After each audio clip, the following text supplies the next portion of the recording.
Hey guys, welcome back to another video. दोस्तों, मेरा नाम है गौरव और हमारे इस यूट्यूब चैनल का नाम है स्ट्रॉन्ग माइंडसेट। दोस्तों, अगर आप हमारे इस यूट्यूब चैनल पर पहली बार आ रहे हैं या फिर पहली बार अभी तक आपने हमारी यूट्यूब चैनल को सब्सक्राइब नहीं किया है तो आपसे रिक्वेस्ट है आप हमारे यूट्यूब चैनल को सब्सक्राइब करें और वीडियो को भी लाइक करें। जो और भी वीडियोज़ हैं, हमारी पुरानी वीडियोज़ हैं, उनको भी चेकआउट करें। दोस्तों, आज की इस वीडियो में मैं आपको ऑडियो समरी दूंगा द इंटेलिजेंट इन्वेस्टर की।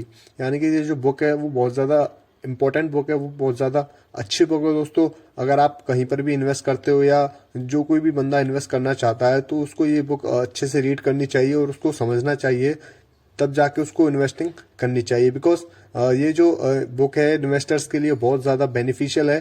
तो आई होप आप वीडियो को एंड तक ज़रूर देखेंगे और इसको ज़रूर समझेंगे। तो चलिए दोस्तों, वीडियो को शुरू करते हैं। दोस्तों, यह किताब दुनिया के बेहद अमीर इन्वेस्टर वारन बफेट की फेवरेट किताब है, द इंटेलिजेंट इन्वेस्टर, जिसके राइटर हैं बेंजामिन ग्राहम। इसकी समरी मैं आपको सुनाऊंगा, जिससे आप इन्वेस्टमेंट करने के जो भी रूल्स हैं उनको आप इजीली समझ पाएंगे। दोस्तों, दुनिया के बेहद अमीर व्यक्ति वारन बफेट का नाम तो आपने सुना ही होगा। वे शेयर्स में इन्वेस्ट करके ही इतने अमीर बने हैं, लेकिन इस सब के पीछे हाथ था बेंजामिन ग्राहम की लिखी किताब द इंटेलिजेंट इन्वेस्टर का, जो वारन बफेट ने अच्छे से पढ़ी थी। आज हम यहाँ उसी किताब की समरी दे रहे हैं ताकि आपको इन्वेस्टमेंट का ज्ञान मिले। तो आइए अब समरी को शुरू करते हैं। Chapter number 1, the history of the stock market. Stocks में इन्वेस्ट करने से पहले आपको मार्केट की हिस्ट्री का पता होना चाहिए। यह भी पता होना चाहिए कि किस शेयर ने पास्ट में कैसा परफॉर्म किया था। इससे आपको उस शेयर की चाल समझ आएगी और आप उसमें धोखा नहीं खाएंगे। जैसे आपको पता होगा कि 2018 में मार्केट क्रैश कर गया था, लेकिन जिन लोगों ने उस समय इन्वेस्ट किया था वो करोड़पति बन गए थे, क्योंकि उन्होंने शेयर्स बहुत कम कम दामों में खरीदे थे। ऐसे ही 2019 में कोरोना की वजह से मार्केट क्रैश कर गया था। वह समय भी इन्वेस्ट करने के लिए अच्छा था। कुछ लोगों का नुकसान हुआ था, लेकिन अगर वे एवरेज कर लेते यानी उन्हें शेयर्स को कम दामों पर खरीद लेते तो उनका नुकसान फायदे में बदल जाता। तो इस तरह मार्केट हिस्ट्री हमें बताती है कि मार्केट कभी ना कभी बुरी तरीके से क्रैश करता है। उस समय हमें फायदा उठाना चाहिए, ना कि पैनिक करना चाहिए। ऐसे ही किसी कंपनी की हिस्ट्री भी आपको फायदा पहुंचा सकती है। जैसे कि रिलायंस की हिस्ट्री सबको पता है, कैसे टेक्सटाइल से शुरू होकर वे रिटेल, पेट्रोलियम, टेलीकॉम तक आए और उनके इन्वेस्टर्स को बहुत ज्यादा फायदा हुआ। इसलिए हिस्टोरिकल इवेंट्स पर भी नजर रखें। Chapter 2, beware of inflation. समय के साथ आपकी दौलत की वैल्यू कम हो जाती है। जैसे 2000 में मिलने वाली 10,000 और आज के 40,000 बराबर हैं। मतलब आज आपके 10,000 उस टाइम के मुकाबले 2500 की वैल्यू पर आ गए हैं। ऐसा इन्फ्लेशन यानी महंगाई दर के बढ़ने के कारण होता है। अगर आपकी सैलरी 2% बढ़ जाए तो आप खुश हो जाते हैं, लेकिन अगर इन्फ्लेशन भी 4% बढ़ जाए तो वास्तव में आपको 2% का नुकसान ही होगा। इसलिए अगर आप पैसा घर या बैंक में रखते हैं तो वह समय के साथ ग्रो नहीं करेगा, लेकिन अगर उसे इन्वेस्ट करेंगे तो वह कई गुना बढ़ेगा। जैसे अगर आपने 10 साल पहले 1 लाख का जमीन का प्लॉट लिया होगा तो 10 साल बाद वह 10 लाख का हो सकता है, लेकिन वही 1 लाख घर पर रखोगे तो वह 1 लाख ही रहेगा। बैंक में भी थोड़ा सा ही ब्याज मिलेगा। Chapter 3, stocks overcome inflation partially. Inflation को सबसे ज्यादा बीट शेयर्स करते हैं और कई गुना रिटर्न देते हैं, लेकिन इन्वेस्ट करने से पहले शेयर मार्केट के बारे में उचित ज्ञान हासिल करना चाहिए।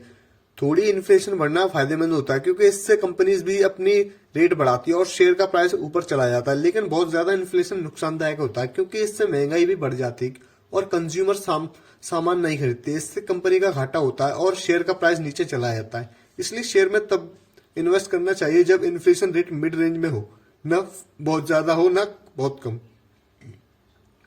Chapter number 4, REITs can overcome inflation.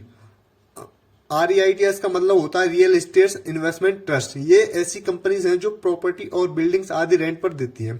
ये इन्फ्लेशन को पूरी तरह बीट करती हैं। इन्फ्लेशन का इन पर ज्यादा असर नहीं पड़ता और इन्वेस्टर को भी घाटा नहीं होता। जैसे अगर आपने प्लॉट लिया है तो उसकी कीमत बढ़ेगी ही, अचानक से नहीं गिरेगी। दूसरी ओर शेयर्स एकदम से गिर जाते हैं और कुछ लोग तो सड़क पर भी आ जाते हैं। ऐसे ही अगर आपने अपनी बिल्डिंग किराए पर चढ़ाई है तो टीनेंट आपको किराया देता रहेगा और आपका किराया एकदम से ऊपर नीचे नहीं होगा। इसलिए रियल एस्टेट में इन्वेस्टमेंट करना सबसे सेफ समझा जाता है, लेकिन इसमें दूसरे पैरामीटर्स जैसे कि लोकेशन, फ्यूचर प्रोजेक्ट आदि का ध्यान रखना जाना चाहिए। इन्वेस्टमेंट कोई भी हो, आंख बंद करके तो कभी नहीं करना चाहिए। Chapter 5, age doesn't matter. Investment करने की कोई उम्र नहीं होती, यह किसी भी उम्र में सीखी और शुरू की जा सकती है, इसलिए अपनी उम्र के इस आड़े ना आने दें। लेकिन कुछ बातें जरूर याद रखें। एक जवान आदमी को वृद्ध के मुकाबले इन्वेस्टिंग का फायदा ज्यादा मिलेगा, इसलिए जल्दी शुरू करना चाहिए। अगर शादीशुदा नहीं है तो शादी के खर्चे को ध्यान में रखकर इन्वेस्टमेंट कर सकते हैं। अगर आपके बच्चे हैं तो उनकी कॉलेज एजुकेशन या शादी को ध्यान में रखकर इन्वेस्टमेंट प्लान ले सकते हैं। इन्वेस्टमेंट के दौरान यह भी दिमाग में रखें कि आप कितने पैसे का नुकसान झेल सकते हैं। और जानने के लिए ये किताब पढ़ें, I will teach you to be rich, summary in Hindi. दोस्तों, ये जो किताब है वो रमित सेठी ने लिखी है। मैं आपको सजेस्ट करूंगा कि आपको ये किताब भी जरूर पढ़नी चाहिए। Chapter number 6, defensive investing source the intelligent chapter number 6, defensive investing. Investing दो तरह की होती है, अग्रेसिव और डिफेंसिव। अग्रेसिव में लोग भाग्य के भरोसे किसी स्टॉक में बहुत सा पैसा लगा देते हैं, या तो वे करोड़पति बन जाते हैं या करोड़पति। यह तरीका बहुत ज्यादा रिस्की है और लेखक इसके लिए मना करते हैं, इसे ही जुआ कहा जाता है। इसके विपरीत डिफेंसिव इन्वेस्टिंग काफी सेफ है, उसमें आप कंपनी के एनालाइज खुद करते हो तभी जाके कोई फैसला लेते हो। डिफेंसिव इन्वेस्टिंग के लिए अच्छी कंपनी के शेयर्स ढूंढने के लिए लेखक ने कुछ टिप्स दिए हैं।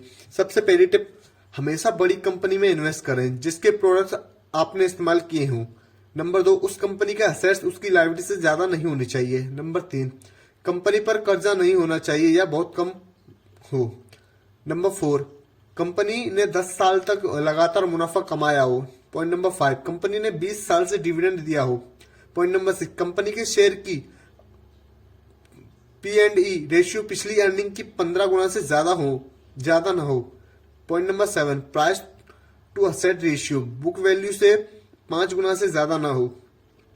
इन टिप्स को ध्यान में रखकर आप शेयर्स को चुनाव कर सकते हैं। अगर आपको समझ नहीं है तो किसी अच्छे फाइनेंशियल एडवाइजर की मदद ले सकते हैं या कोई कोर्स कर सकते हैं। Chapter number 7, enterprising investing. समझदार इन्वेस्टर वे हैं जिन्होंने स्टॉक्स का काफी ज्ञान हासिल किया है और लॉन्ग टर्म तक इन मार्केट में बने रहना चाहते हैं। ऐसे इन्वेस्टर्स के लिए बेंजामिन ग्राहम ने ये प्रिंसिपल बताए हैं। प्रिंसिपल नंबर 1, हमेशा लंबे समय के लिए इन्वेस्ट करें क्योंकि मार्केट ऊपर नीचे होती रहती है लेकिन लंबी अवधि में वह ऊपर ही जाती है। पॉइंट नंबर 2, पता करें कि आपकी मानसिकता कैसी है। क्या आप शेयर के गिरने से बहुत डर जाते हो? अगर ऐसा है तो शेयर्स के बदले इंडेक्स फंड में पैसे लगाएं। ये एक तरह के म्यूचुअल फंड होते हैं जो आपको पैसे को सिर्फ टॉप की कंपनीज में लगाते हैं। पॉइंट नंबर 3, उस कंपनी में कभी इन्वेस्ट ना करें जो पिछले कई सालों से घाटे में चल रही है। पॉइंट नंबर 4, पेनी स्टॉक्स में पैसा न लगाएं, बहुत बार वे डूब जाते हैं। पॉइंट नंबर 5, कंपनी की मैनेजमेंट के बारे में पता लगाएं। अच्छी मैनेजमेंट कंपनी में को बहुत आगे ले जाती है और आपको प्रॉफिट होता है। प्रिंसिपल नंबर 6, हमेशा खबरें पढ़ें लेकिन फेक और पेड न्यूज से सावधान रहें। प्रिंसिपल नंबर 7, एक्सपर्ट्स पर भी आंख बंद करके भरोसा ना करें। आपका पैसा है इसलिए आप डिसीजन लें। Chapter 8, how to invest in stocks.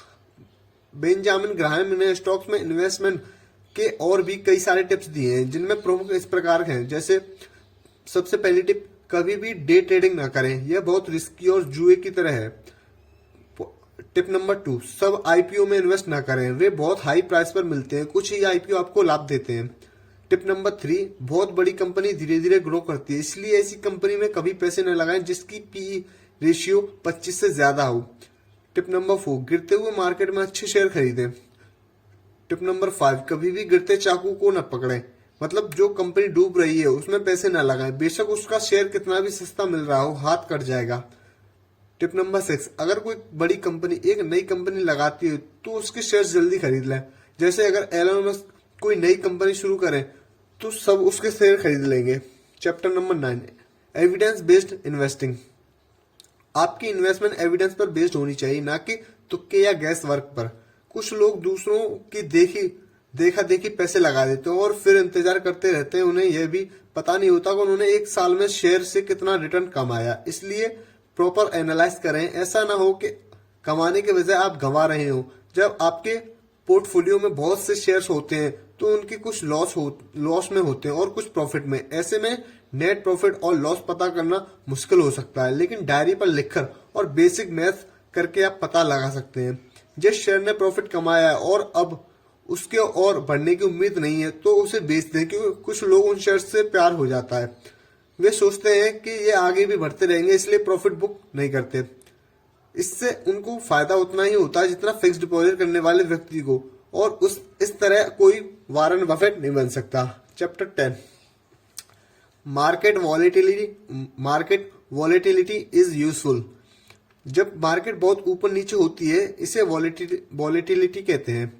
बहुत से लोग इससे डर जाते हैं। एक दिन शेयर प्राइस ऊपर जाता है और कुछ दिन बाद नीचे आ जाता है। कुछ लोगों को इससे पैनिक होता है। जब शेयर प्राइस गिरता है तो उससे डर के मारे बेचने लगते हैं। इससे उन्हें काफी नुकसान होता है, इसलिए कभी भी पैनिक में शेयर ना बेचें। जब शेयर प्राइस नीचे हो तो उसे खरीदें और जब ऊपर चला जाए तो ही बेचें। इस तरह से आप वॉलेटाइल मार्केट में भी पैसा बना लेते हैं। Chapter 11, beware of financial advisors. सबसे पहले तो फाइनेंशियल एडवाइजर्स पर डिपेंड नहीं होना चाहिए। वे बहुत ज्यादा ब्रोकरेज या फीस लेते हैं। फाइनेंशियल एडवाइजर तभी लें अगर आपको बहुत लॉस हुआ हो, अगर आपका पोर्टफोलियो बहुत ही बड़ा हो, अगर आप रिटायर हुए हो। इसके अलावा कुछ फेक एडवाइजर भी होते हैं, उनके झांसे में ना आए। कोई आदमी अगर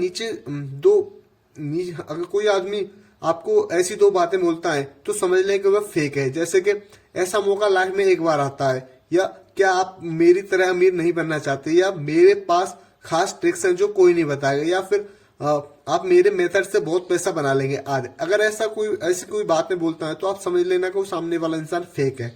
ऐसी बातें फेक एडवाइजर आपको फंसाने के लिए बोलते हैं और बाद में आपको लूट लेते हैं। इसलिए क्वालिफिकेशंस और क्रेडेंशियल्स देखकर ही अपना एडवाइजर चुने। Chapter 12, security analysis. किसी भी कंपनी में इन्वेस्ट करने से पहले उसका सिक्योरिटी एनालिसिस जरूर करें, लेकिन यह आम इंसान के वश के बाहर होता है। इसमें बेसिक अलजेब्रा का यूज होता है जो फाइनेंस एक्सपर्ट ही कर सकता है। लेकिन इसके अलावा यह बेसिक चीजें भी देख लें कि कंपनी के फ्यूचर प्रोस्पेक्टस देख लें, कंपनी की मैनेजमेंट में कौन कौन है, उनका एक्सपीरियंस क्या है, कंपनी का फाइनेंस का स्ट्रक्चर क्या है, डिविडेंड रिकॉर्ड कैसा है, डिविडेंड रेट कितना है। Chapter 13, the margin of safety. जब भी किसी कंपनी का शेयर खरीदे तो मार्जिन का ध्यान रखें। शेयर को ट्रू वैल्यू के 50% नीचे होने पर ही खरीदें। अगर कोई शेयर आज भाग रहा है तो आंख बंद कर उसमें न घुस जाएं, बल्कि उसके नीचे आने का इंतजार करें। इस तकनीक से आप काफी प्रॉफिट कमा लेंगे। तो दोस्तों यहीं पर आज इस जो बुक है उसकी समरी समाप्त होती है। आई होप आपको ये समरी सुनकर आपको इन्वेस्टमेंट करने का कुछ तरीके, कुछ प्रिंसिपल्स और कुछ टिप्स जो है मैंने वो जो बताई हैं इस ऑथर के जो लिखी है उन्होंने, वो मैंने आपको बताई है, वो आपको समझ में आई होंगी। अगर आपको समझ में आई हो तो प्लीज हमारे वीडियो को एक दिल से लाइक कर देना और चैनल को भी सब्सक्राइब कर लेना, ताकि आप आने वाली वीडियोस को भी कभी मिस ना करें। And thank you for watching, thank you for your time. चलिए मिलते हैं आपसे नेक्स्ट वीडियो में।